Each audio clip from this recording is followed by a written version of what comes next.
The announcement of Tony Hawk's Pro Skater 1 and 2 Remastered had to be one of the biggest surprises of 2020. Okay, at least in terms of video games. The demo is out now for anyone who pre-ordered the game, and we're getting a taste of the warehouse level from Tony Hawk 1. I've had a chance to check it out on the Xbox One X, and I've been having a blast. I'm definitely a little rusty, so you're gonna have to forgive my gameplay here. Tony Hawk's Pro Skater came out in September 1999 for the PS1, and it was brought to the Nintendo 64 and Sega Dreamcast in 2000. Fun fact, Call of Duty developer Treyarch were the ones who ported the Dreamcast version. It was an overnight success, and was one of the best-selling games of the year 2000, beat out only by Pokemon Stadium and Tony Hawk's Pro Skater 2. If you're new to the Tony Hawk games, each level has a checklist of goals to accomplish, like getting a high score doing tricks or collecting the letters to the word skate. You have 2 minutes to get as much done as you can, and you can always try again and hit whatever goals you have left. In the demo, there aren't any goals, it's just 2 minutes of free skate, get as high a score as you can. Activision and Vicarious Visions have been working hard to find a balance between keeping fans of the originals happy and adding modern quality of life improvements. They've added the manual from Tony Hawk 2, which lets you string tricks together for combos, as well as the revert from Tony Hawk 3. The levels from Tony Hawk 3 aren't in the game, but the feature became such a core part of the gameplay that they had to include it.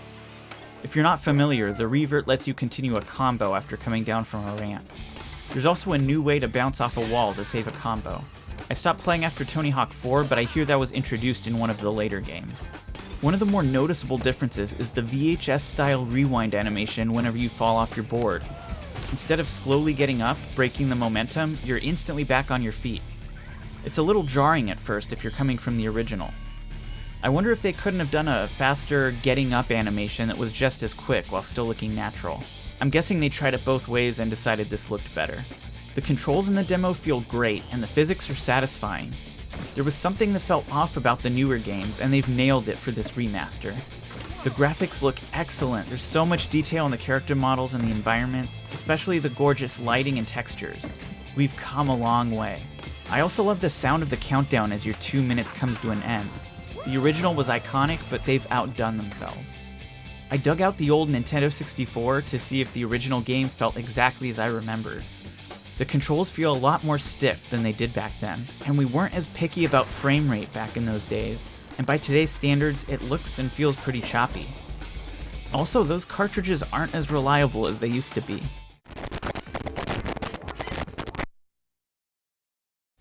It's still incredibly addicting to play, but there's a big difference between this and the smooth 60 frames a second gameplay of the remaster. It somehow feels different and yet the same. It doesn't feel out of place to jump back in after all these years. And that's the best thing about this remaster. All of your muscle memory still applies, so if you're a fan of the original, you can hop back on and still feel right at home. And if you're new to Tony Hawk, I think you'll have a great time. Even if you have no nostalgia over it, it's still a fast-paced, addicting game that you won't want to put down. I really can't wait for the full game to drop on September 4th for the Xbox One, PC, and PS4. And I'll be doing a full review with more comparisons against the original levels. Make sure to subscribe so you don't miss it.